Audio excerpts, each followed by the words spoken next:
Hi,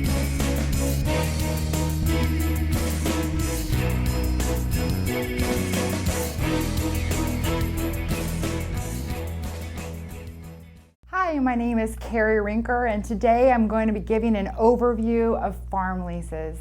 For those of you that don't know me, I'm a food and agriculture lawyer with the office located here in New York City at 44th and 5th Avenue. And some of you are probably wondering how in the world I am a food and agriculture lawyer in New York City. Well, I actually grew up in a beef cattle farm in central Illinois. I have undergraduate and even advanced degrees in agriculture and animal science before I even went to law school here at Pace Law School in White Plains, New York. I'm currently the chairperson of the American Bar Association General Practice Solo and Small Firm Divisions Agriculture Law Committee. Whew, that's a mouthful. We've got two webinars actually coming up this fall, one on insurance and another on intellectual property. I encourage the listeners here today that are interested in practicing agricultural law to please get in touch with me about involvement in that committee. My food and agriculture law practice is quite varied. I work with a lot of farmers and ranchers and also small to mid-sized agribusinesses and increasingly food entrepreneurs, so people making jams and jellies or people starting baby food companies. Food entrepreneurs is an exciting aspect of my practice. Today on farm leases, I'm going to be talking about 6 main areas. I'm going to be starting with general considerations, just what's happening right now in the world of farm leases. Active and passive income will be the second issue that I'll talk about, and some of you are probably wondering, what does that have to do with farm leases? I'll get to that in just a few minutes. Number 3, the types of farm leases. There are 3 main types of farm leases, but a few spin-offs from that I'm going to be discussing. Major farm lease provisions. 5th, I'm going to be talking just briefly on price and rent negotiation, and then I'm going to close with some other types of leases used on a farming operation. So let's start off with some general considerations. What's currently being done? Well, most farm leases are actually on a handshake. In fact, there were a few K-State studies that show that almost 50% of farm leases were with oral agreements. Now, those studies were done in Kansas, but that is indicative, I think, of what's happening coast to coast in the agriculture community. The citation for that study is in the outline that's provided on your materials, and it's also posted on my JDU Supra page, but is on page 1 of my outline for the citation there. So for those of you that are lawyers here today that are listening, you're going to get some pushback from your clients about having written farm leases. And for those of you that are farmers that are listening to this, then I'm speaking to you directly. So for the agricultural lawyers, here are some pointers that I think on trying to explain to your client on why they should have a written farm lease. First of all, it provides a guide to the heirs for any landlord who wants to lease out the farmland. So what do I mean by that? Well, I'm an off-farm heir. My family has a farm in central Illinois. Fortunately for me, my brother is there next to my family farm, but let's say he moved to Colorado and later had no interest in the farm, and something happened to my parents. And I have a law practice here in New York City. I don't know what life will lead for me. And perhaps at that time, if my parents would pass, I would want to rent out the farmland. So that is an example here of, a landlord owner who maybe does not want to be that involved in the farm, and the farm lease can be quite helpful. Second of all, it facilitates a conversation between the landlord and the tenant. So not only is it a negotiation tool, but I've found that it's a quality communication tool that desperately sometimes needs to happen between the landlord and the tenant. It provides a checklist, so to speak, for the landlord and the tenant to discuss the provisions of their lease. Third, it's more likely that the parties have read and understood the terms of the agreement. And this makes sense, right? So if a farmer actually looks at a written contract, they're more likely to understand and make sure that they have discussed the terms with their lawyer. If they don't have a lawyer, that they have worked through the issues themselves and really understand it. Whereas with oral contracts, these provisions could just be brushed over. Well, of course, that's inferred, right? Well, not necessarily so. Perhaps most importantly, it clarifies important provisions. Maybe these are terms that aren't even discussed in the oral agreement, such as renewal terms, termination, profit sharing, if it's a crop share lease with the landlord. These are important issues that need to be memorialized in the farm lease. Here are a few other advantages. It can clear up tax issues, property tax, income tax, self-employment tax, special use evaluation for estate tax purposes. And for most states, it helps ensure enforceability. In New York, for example, under the statute of frauds, contracts that have to do with land need to be in writing if it's for more than 1 year. Okay, so if you've got a 2-year agreement on a farm lease, most states that will, if it's an oral agreement, will not be enforced under the statute of frauds. Okay, and then finally, it provides a written record if a dispute later arises. Now, what are the client's concerns? I mean, the biggest one I have found is attorney's fees and costs. I've got a slide on my next point here towards the end of the presentation, but I'm going to go ahead and make it briefly now. About 2 years ago, I did a survey among the agriculture community, mostly producers, some agribusiness owners, and some people in other professions like extension. And about 65% of those survey takers stated that they preferred flat fees. Now, for those of you that are in private practice, maybe you can relate to my next statement, but I hate flat fees. I can't seem to get it right. I usually charge hourly fees. But I found with things like farm leases and these contracts in the agriculture community, I found are more appropriate to be on a flat fee basis, which tends to make my client happy.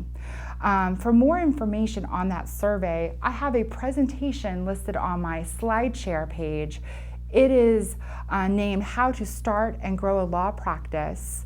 And specifically, slide 21 talks about the flat fees versus the billable hour. Furthermore, for Lawline, I did a presentation called How to Start and Grow an Agricultural Law Practice. It was my very first presentation that I ever did for Lawline, and I briefly touch on that issue here. So I recommend also looking at that presentation. Second of all, clients don't want written farm leases because they want flexibility. Well, the rebuttal to that is simple. Farm leases can be changed, they can be amended. Make sure that your farm leases allow for that to happen. And then finally, clients are oftentimes concerned about preserving their relationship. The agriculture community is very close-knit. They're oftentimes doing business with friends of family, and they think if they get a lawyer involved and get a big old fancy farm lease, that it's somehow going to hurt the relationship. For the lawyers that are listening on the call, I recommend explaining that if a dispute arises, the written farm lease could actually preserve the relationship because it establishes the written rules on what's going to happen.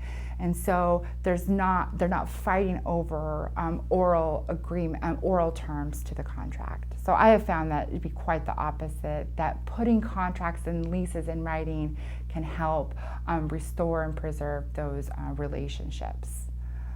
All right, let's talk about the issue of active versus passive income and why do we even care, okay? So this was an issue that came to life for me a couple years ago. I got a phone call from a retired farmer who was concerned about Social Security, okay? And let's think about Social Security. You must claim a certain number of credits under the Social Security system before receiving Social Security. Now, in this instance, my farmer client, he was basically retiring from being an active farmer, okay? And he was concerned because he didn't quite have enough Social Security credits, and he was moving to the landlord part of his life where he was going to be collecting rent checks, but he still needed Social Security credits. So that was the issue that was presented to me. So let's back up, and what is the definition of somebody who is self-employed? Okay, so as a person is self-employed, if they carry on a trade or a business such as farming, farming is self-employment in good faith to make a profit. Okay, so self-employed persons are subject to self-employment tax, makes sense, and they receive, importantly, Social Security credits. But here's the question. Is a landlord to a farm lease a farmer? Are they carrying on a farming operation for self-employment tax purposes? The general rule is no, they're not, okay? So that's where this is an issue. In that particular farmer's perspective who called me, if he was just gonna sit back and collect a rent check, and we'll delve into that a little bit more later, that would not be considered being self-employed for Social Security reasons. However, there's an exception, right? Like with everything in the law. The exception is if that landlord materially participates in the production or the management of the agriculture operation. So that's the crux here of what this is. And the careful draftsman should make sure that if this is an issue for the landlord farmer who's concerned about Social Security, that the farm lease should be drafted in a way where that person is materially participating. Now, the IRS has provided a lot of detailed information on exactly what material participation means. And for those of you that are interested in some more information, there is the IRS, if you can see the citation on the slide, it's called the Farmer's Tax Guide, IRS Publication 225. Check that out. It's chock full of information. It discusses, among other things, this test. So in this test laid out by the Internal Revenue Service, the landlord must meet one of 4 different tests. He only needs to meet one, he or she only needs to meet one, okay? So let's go through these 4 tests. Here's the first one. In the first one, the landlord has to meet 3 out of the 4. 1, pay at least 50% of the direct cost for producing the crop or the livestock. 2, furnish at least 50% of the tools, equipment, and livestock used in the production activities. 3, advise or consult the tenant in the farming or ranching activity. And you can see that one's a little bit more ambiguous, right, on just advisement and consultation. And then 4, inspect the production activities periodically, okay? So he or she has to do 3 out of those 4, okay? So that's test 1. Let's look at test 2. It says, regularly and frequently takes part in important decision-making and management of the farm directly affecting the success of the operation. What seed is going to be planted? When are they planting? When are they harvesting? What type of equipment is going to be used? If it's a livestock operation, what's the breeding look like? Are there any personnel issues? So the farmer is not just sitting back and collecting a rent check. He or she is involved, okay? Test 3, works 100 hours plus the landlord, and LL, if you're following along, is landlord, T is tenant, as my abbreviations on the slide. So works 100 hours plus the landlord is directly connected to agriculture production over a period of 5 weeks or more. So me, sitting here in New York City, calling my family farm, talking to the tenant would not satisfy this. I would physically need to be at my family's farm, with the tenant, working with the tenant for 100 hours plus. This stuff should be in the lease if you're wanting to use this test. And then 4, the test 4 is looking at the big picture. The landlord is materially and significantly involved in the production of the farm commodities. And this fourth test, I think, is the most vague and ambiguous of the other four. So, I suggest if you're going to try to go through test 4 to see if you can also satisfy the provisions in another test as well.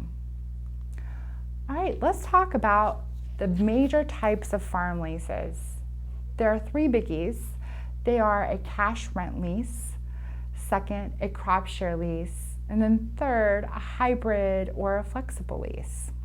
Now, as we discuss these 3 types of leases, in the back of our heads, let's be thinking about this active versus passive income issue again for those of us that might represent a landlord where Social Security is an important issue. Okay? So, type 1, cash rent lease.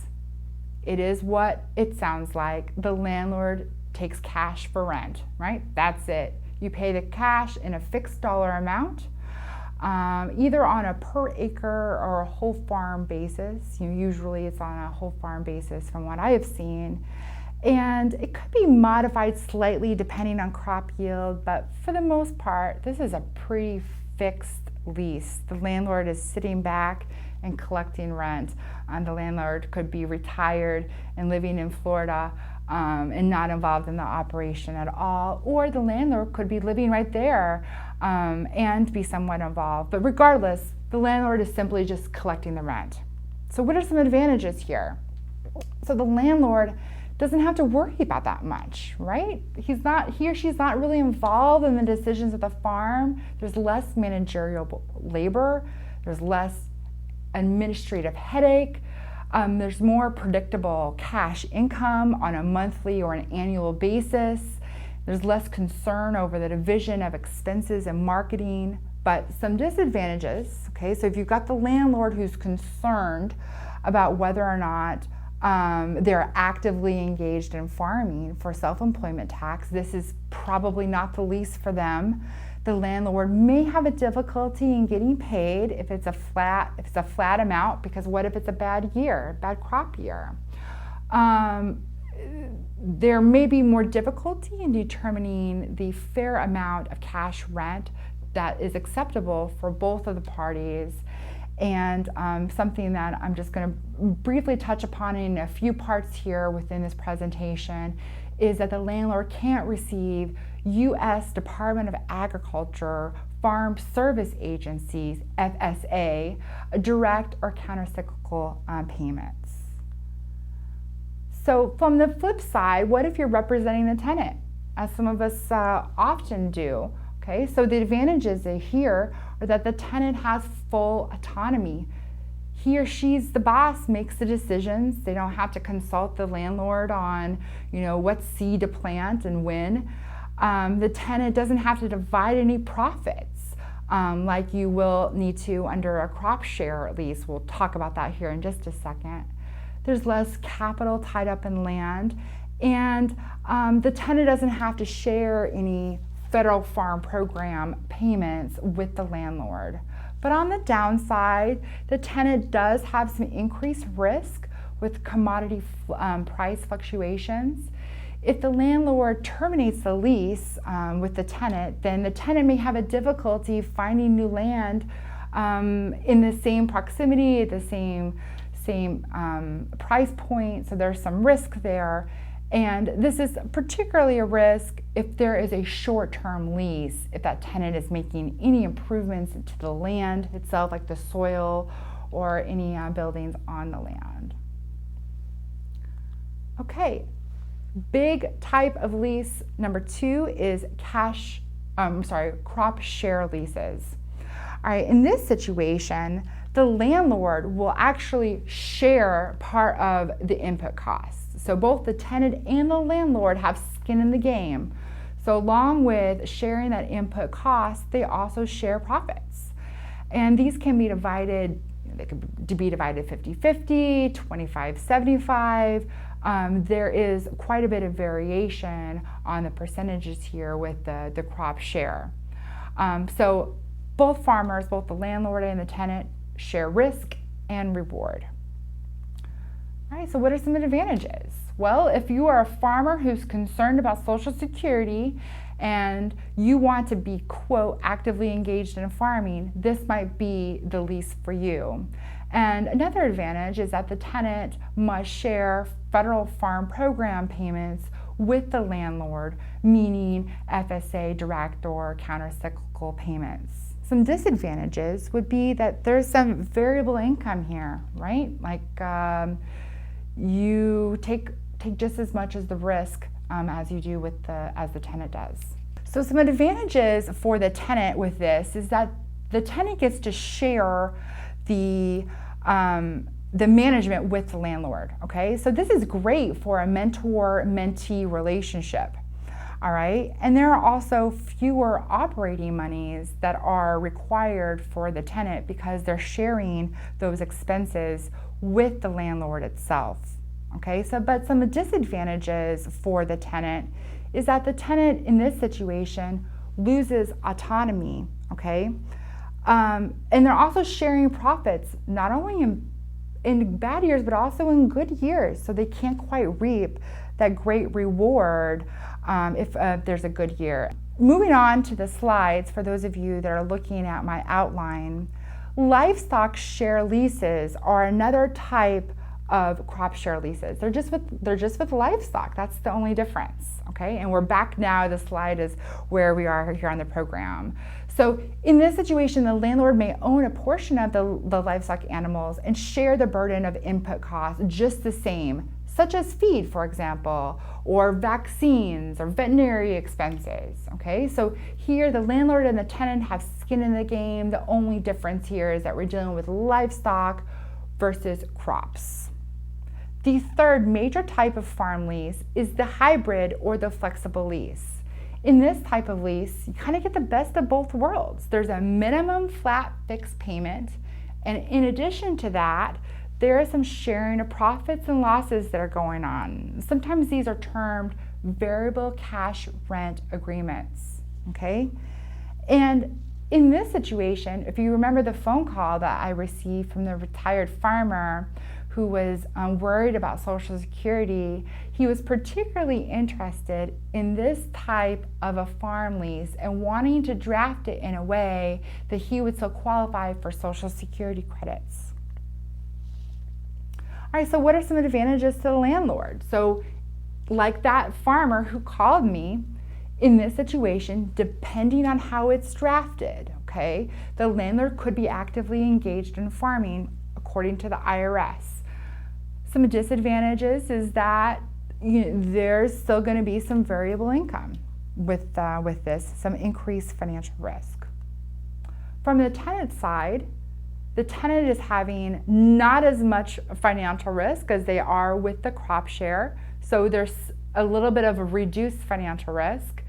And there's reduced labor because the hope is that the landlord will be pitching in here a little bit. And the disadvantages are, right, that the tenant doesn't have as much autonomy.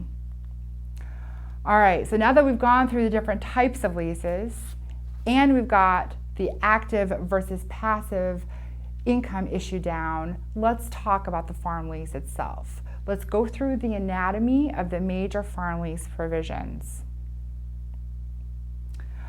All right, so number one, the parties. And this might seem straightforward, but I have found that this sometimes is not so straightforward. So we want to identify who the landlord and the tenant is. I have actually had farmers call me, and the first question that I have for them, well, who's the landlord? And they might say some names, and then my question for them is, well, does that person own the land with their wife or their spouse?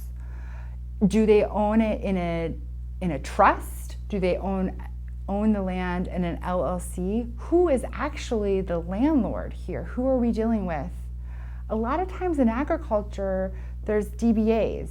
So a client might say a farm name to me. Like, for example, my family's farm is called Rinker Simmentals, okay? So it's really Kurt and Pam doing business as Rinker Simmentals, okay? There's no LLC, they're just a DBA. And my own farm is Rinker Cattle Company, so I'm Carrie Rinker, DBA Rinker Cattle Co. So get really clear on exactly who the landlord and the tenant is, and use the precise legal name in the lease, which might seem like common sense, but you'd be surprised how many clients don't really know who the landlord or the tenant's legal name is. What's the purpose of the lease? Is it for crop production? Is there going to be agritourism involved? Is there going to be direct farm marketing, etc.? All right, so the property description not only include the address, I actually put the legal description of the property, and ideally, if I can get it from my clients, a map of the property as an addendum or an exhibit to the farm lease. I like to include the FSA number if it's applicable. I also, on the farm lease, as an exhibit, have a list of the farm buildings and the structures that are applicable to the lease, like 2 barns, a silo. Go ahead and list those buildings out. And then, is there going to be some farm machinery and vehicles that are subject to the lease? Sometimes there might be a tractor that kind of gets rolled into the whole farm lease as a whole. Enumerate that all out, and I think attach it as an exhibit or an addendum, but it can be in the body of the lease too. The lease term should be clearly stated. Okay, so if the lease term is silent, it depends on the law in your state, then it's typically year to year will be the term that is inferred. But also check the law in your state on the length of the lease and whether or not the lease needs to be recorded. So for example, here in New York, where I am, if a lease is more than 3 years, then it needs to get filed with the county clerk. And this might be also a negotiation tool. Maybe you're dealing with clients who don't want their farm lease to become public record. Okay, so then in that situation, maybe the farm lease is 2 years long, 2.5 years long, because they don't want it to be publicly recorded. And some states actually have a maximum length of the farm lease itself for the term. So check the law in your state with this. Usually, however, longer leases tend to be better for tenants. Think about somebody who comes in, a farmer tenant, perhaps they're growing crops, they're investing in the soil, they're trying to make the soil better. A longer lease is going to behoove the tenant client. All right, the lease should go into renewal terms. There should be specifics on when does this roll in? What are the provisions for the tenant giving the notice of the intent to renew? Is there any agreed upon compensation for any fall field work completion, if applicable, upon the event of a non-renewal? These are some things that should be addressed in the lease as far as renewal is concerned. So importantly, we need to discuss payment, right? So with that in mind, the drafter or the reviewing lawyer should think, well, what type of a lease is this? Is it a cash rent, crop share, or a hybrid lease? What's the rent amount? What are the payment instructions? Who is responsible for things like property taxes, insurance, utilities on the farm? What are the penalties, interest, and security? Is there any security for any late payments? Is there a security deposit? These things should be memorialized. A little bit about insurance, and I wanted to back up because at the beginning of this presentation, I stated that I'm the chairperson of the American Bar Association General Practice Solo and Small Firm Agricultural Law Committee.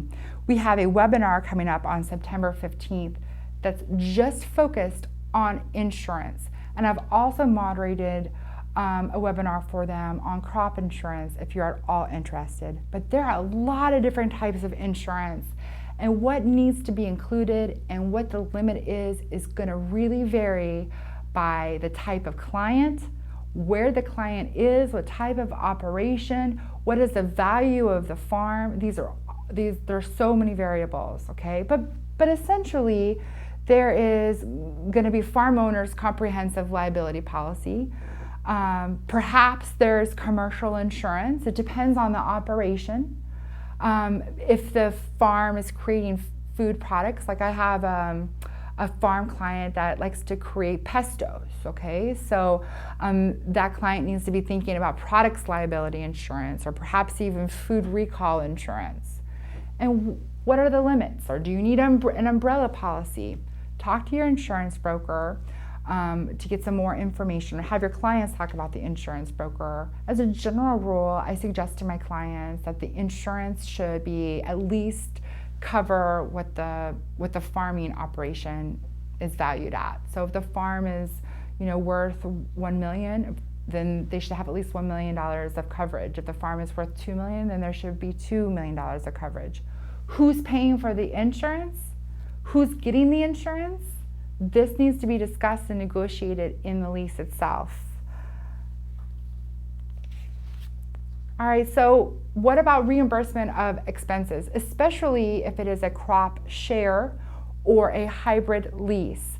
In those two types of leases, the tenant may seek reimbursement for various input expenses like crop nutrients, lime, for example, or perhaps the tenant and the landlord have agreed upon certain improvements. Maybe there's an improvement to the barn or a fence line or other types of operational expenses. When is the landlord going to reimburse the tenant? Within 30 days, within 6 months? What types of receipts does the tenant need to give to the landlord, etc.? All that should be laid out here. The next major type of section in the farm lease should talk about duties and prohibitions. My outline on page 15, there's a nice checklist from the University of Vermont, and I suggest looking at that. But here are a few pointers. Maybe the lease will discuss any desired or prohibited farming practices, any maintenance requirements for the farm buildings or fences, including temporary structures, right? Maybe there are some temporary structures for chicken coops. Who's going to be have a duty to control noxious weeds or brush? We've got some brush out in our pasture, my farm's pasture. What about soil conservation practices? The duty to make any improvements on the land, a requirement to reseed plowed fields, or can fertilizer, or how much fertilizer can be used on the property. A little bit more on this.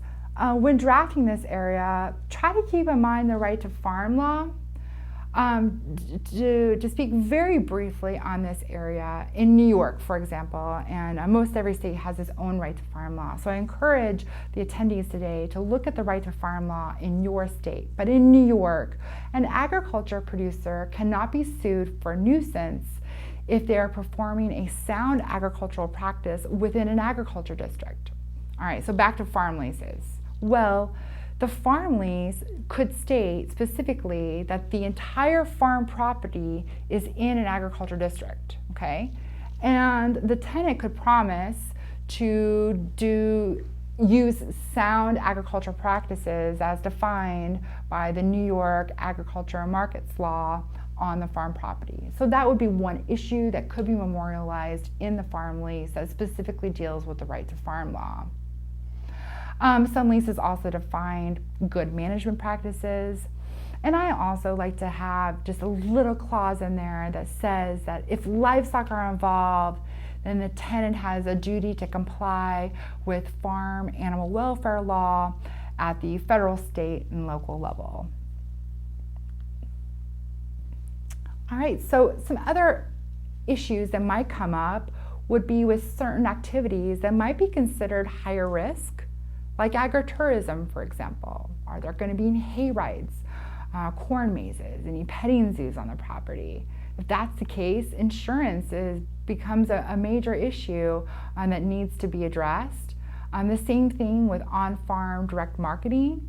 Are there going to be any farm stands or pick your own? You see, when farms participate in certain activities where there are invitees or people from the public that are coming on the farm, there is just an increased liability that happens with people falling and hurting themselves, or cross-contamination, people not washing their hands. these types of things are higher risk activities. And logically, on-farm poultry slaughter would be a higher risk activity as well. So are any of these types of activities proscribed or prohibited? So with all that being in mind, I hope that the duties in the prohibition section can be drafted in a way that if your client, if your landlord client is really interested in becoming actively engaged in farming for Social Security purposes, this is where the draft swing comes in and really plays a role here in making sure that the landlord is involved in decision making and management.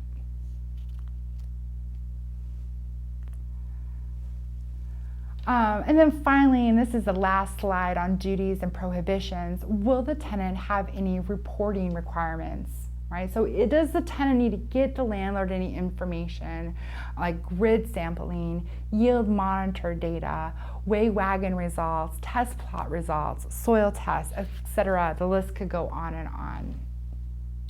Fertilizer, I mentioned this a little bit with the duties and prohibitions, but I really think the fertilizer should definitely be addressed in one way or another within the farm lease. In my farm lease, I like to include a very simple boilerplate clause dealing with environmental law issues.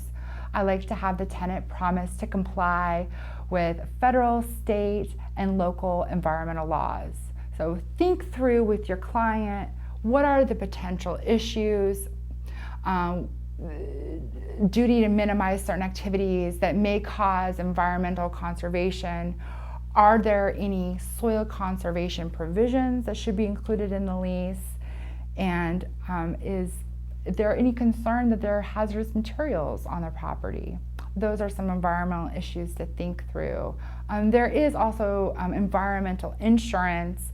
I think that's outside of the purview of this presentation, but the insurance webinar that I'm moderating on September the 15th will briefly talk about environmental insurance and when it should be utilized. So I've talked before about FSA payments, so I just wanted to just briefly address that if applicable to the landlord and the tenant, federal farm programs should definitely be addressed in the farm lease. So here are some examples. CRP payments, CSP payments, and direct and countercyclical PROMINT payments. The lease should describe who will be receiving the payments. Oftentimes, in a crop share or a hybrid scenario, the tenant will be the one who will be receiving the payments, and he or she or it, if it's in a business entity, should share those federal farm program payments with the landlord. If it's a cash rent, then it's usually the tenant is receiving them and not sharing with the landlord. The lease should also talk about default provisions. Okay, so there should be a list of actions that count as default in the terms of the lease, specifying whether part or all of the listed defaults can be cured or waived by the other party. What are the notice provisions? Okay, what needs to happen here? And going back a little bit, I'm just trying to keep things simple for some of my clients. I don't really recommend that notice provisions need to be sent via certified or registered mail. I mean, I think the notice provisions can oftentimes be simple, If there's a good working relationship, maybe you're going to hand deliver something or fax something, or, I don't love email because sometimes it can get stuck in spam, but don't try to get all lawyered up with a notice provision needing to be sent to the attorney. I think that we need to try to keep the notice provisions more simple. That said, you can certainly have certified mail or registered mail here in the notice provisions. Can the farm lease be assigned or sublease? State what conditions that can even happen, okay? And what is the obligation of the farmer? So oftentimes, my leases just say that it cannot be assigned or subleased without the written permission of the other party. So that's sort of the default unless the parties say otherwise. I few other farm lease provisions. The landlord should have the right to enter the property. So the lease should describe when that should take place and in what circumstances. So for example, can the landlord enter the property to make a reasonable inspection? Just make sure everything is being kept up, see if there's any problems. Second of all, can the landlord enter the property to make repairs? Maybe the landlord needs to come and repair a fence and make any installations, for example. Can the landlord enter the premises to prospective buyers? This is kind of a controversial thing to bring up to the tenant, but the tenant understands that that person does not own the land, and the landlord should be free to sell or show the land to prospective buyers. Can the landlord come to the land to collect rent? Hey, Farmer Joe, Farmer Jane, I'm here to collect your rent check. Can the landlord come by to do that? Can the landlord come by to deliver a notice to terminate the tenancy?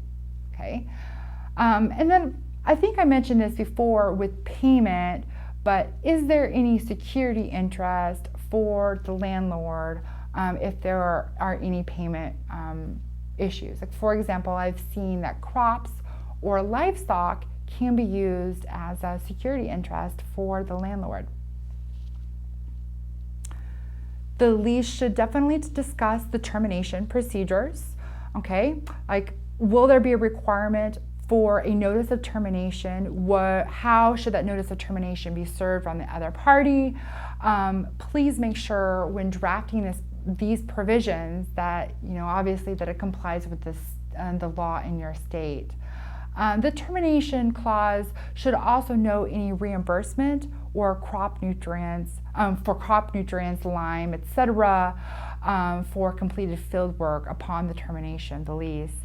In this section of the contract should also include the tenant's right, if the property is transferred or condemned during the lease period, and reimbursement provisions for a crop still in the ground when the lease is terminated. There are a whole slew of provisions here in the miscellaneous section, starting with confidentiality, which is in the upper corner.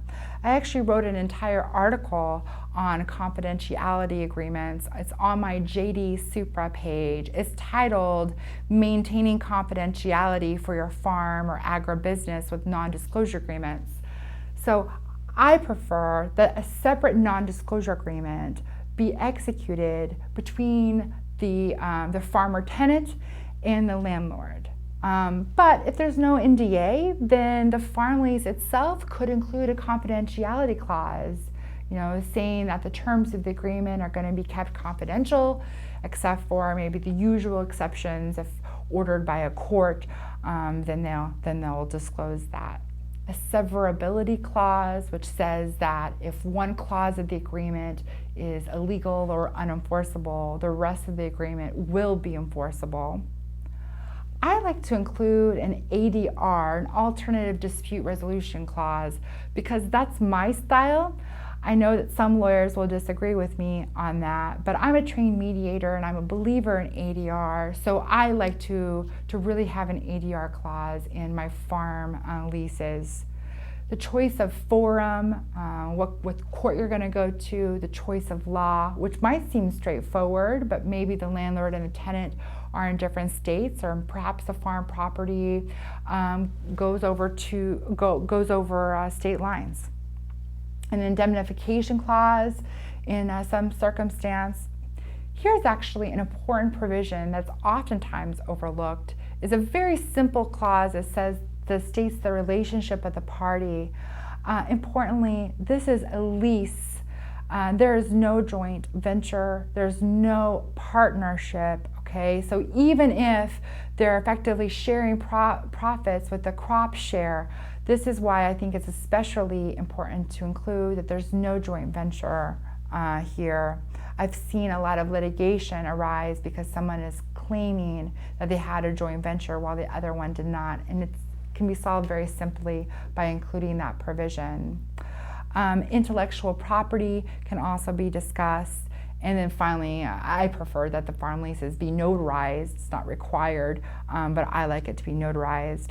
One more thing on confidentiality agreements. I forgot to mention that on September 24th, I am doing another Lawline presentation titled Protecting the Food and Agribusiness, Managing Contracts, Trademarks, and Non-Disclosure Agreements. I'm actually going through all the different kinds of provisions that you'll find in a non-disclosure agreement and how it applies to agriculture.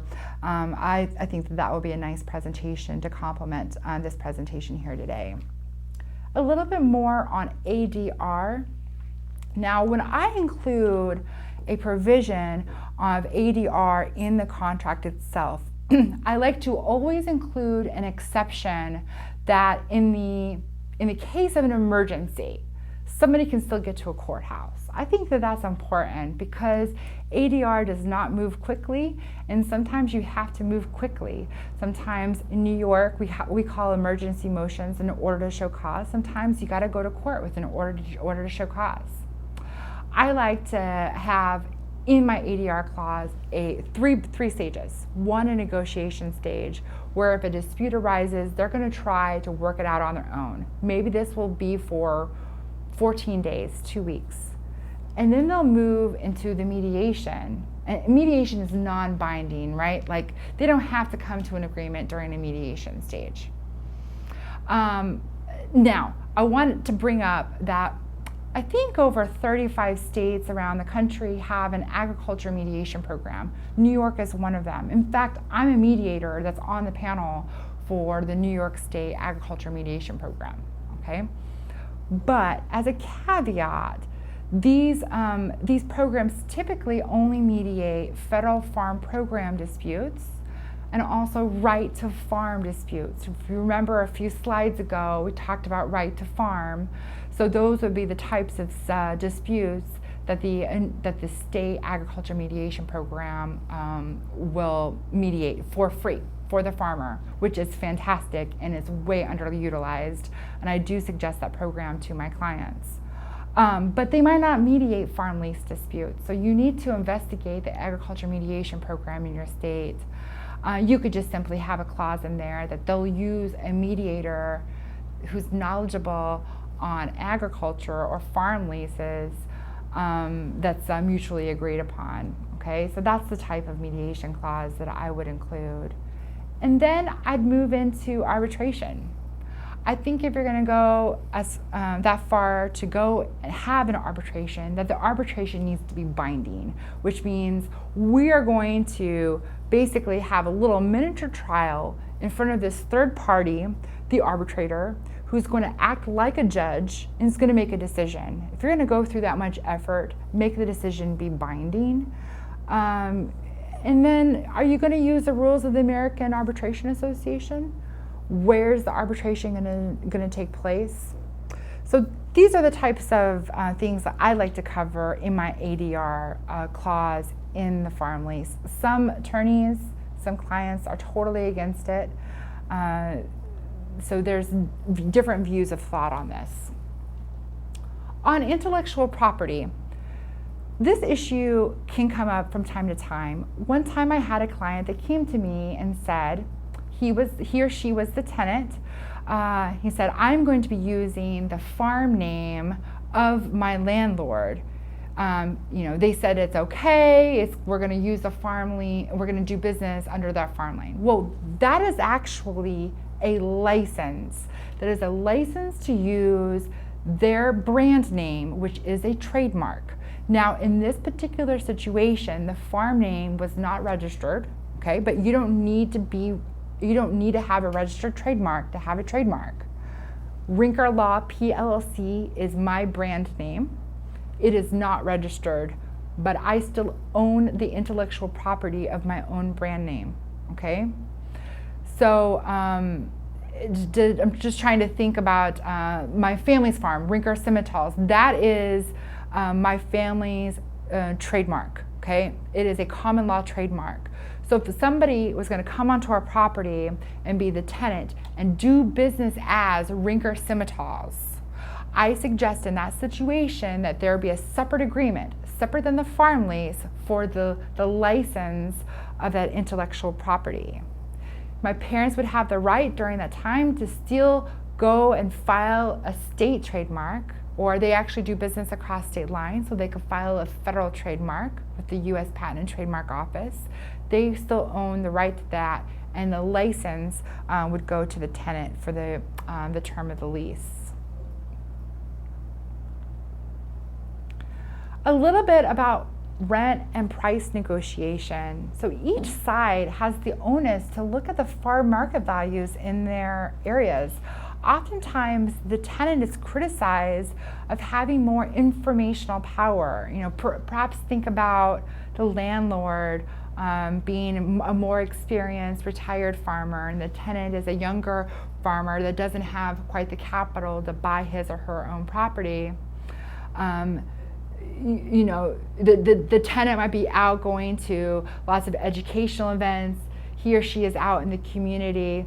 So landlords are leery that the tenant has more informational power. But on the flip side, I've spoken on farm lease issues to tenants, and I'll just tell you that tenants are very leery of landlords because they look at the landlords as the ones that can afford to pay for lawyers, and that they have more bargaining power. So I think you have to balance who has power in different areas. But I have found that most landlords don't ask for rent increases when they could. And a question for the draftsman here is that should rent in the farm lease be indexed for inflation? And I guess the answer to that is, well, who are you working for? All right, so there are a lot of different variables that go into place here on what the rent should be, okay? So let's just start off with the value of the farm. I think that is a good starting place on looking at that. And then look at comparable farm leases in the area. And that's literally what I tell my clients to do, is please go talk to your neighbors. Go talk to your neighbors' neighbors. Get the word around the community of what comparable farm leases do. Now, as an aside, sometimes I have farm leases that I draft where I represent both the landlord and the tenant. Wait, what, Carrie? That's a conflict. Okay, so sometimes my farms actually come to me, and the operating farm is an LLC. Okay, and then there's another LLC, or maybe the land is in a trust, or maybe it's owned as a sole proprietorship, or whatever that is, two different business entities, and the farm lease will be between them, okay? I still ask my clients to go out and find out what comparable farm leases are, because I want the farm lease to be at an arm's length transaction. So why would a farm set up two different business entities and have a farm lease between the two of them? Well, if the farming operation would get sued, the hope is that the business entity that owns the real property would be isolated if there was going to be an incident there. But back to the value of the land. There are a lot of different issues that come into play, as I say here, a lot of different factors. How productive is the land? Is the tenant using the property at the most optimal or profitable use? Are the improvements helpful to the operation? Is there adequate water? Does the tenant need to bring in water? Has the property been adequately maintained? On my outline that I have here included in the materials, on page 21, I talk about getting a fair price. And on page 23 in the outline, there are some links on where to find some more information on farm lease rates in Illinois, Iowa, Nebraska, and Kansas. But I think talking to the extension specialist in your area is also going to be a useful resource. So for example, here in New York, talking to a Cornell cooperative extension person. In Illinois, it'd be the University of Illinois cooperative extension.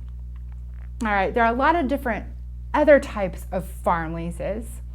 Oftentimes, tenants will come to me and they will also be leasing out the farmstead. either as the landlord or the tenant. And my suggestion is that the farmstead itself should actually be in a separate lease. When we're getting into the farmstead, we are now getting into a residential lease. Okay, so the laws governing residential leases do differ than farm leases. My suggestion is to just keep it completely separated.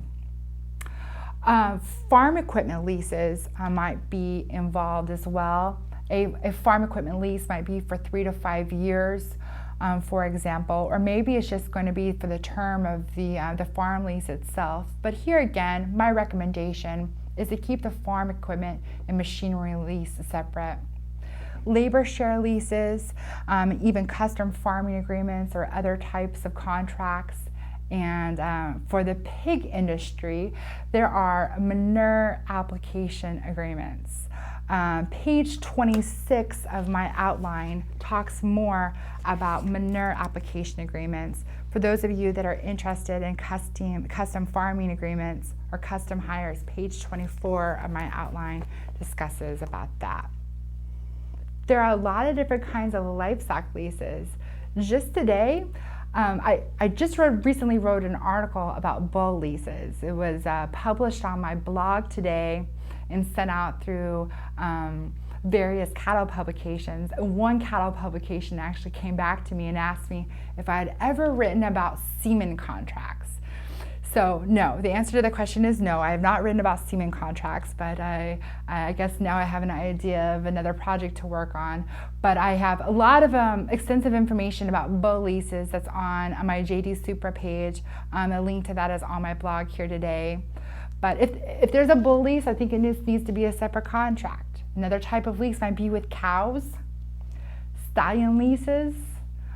We talked briefly about livestock share leases, another crop share, it's just the type, and grazing leases. These are different types of leases. There's some more information in the outline on these. Bull leases is going to be on pages 27 and 28, stallion leases on page 28, grazing leases on page 29 and 30. And Tiffany Dowell from Texas A&M speaks a lot on grazing leases. I think that she might have an article or two that would be a good resource. As I mentioned at the very beginning of the presentation, I have found from my experience and also from the survey that I did that clients really like flat fees.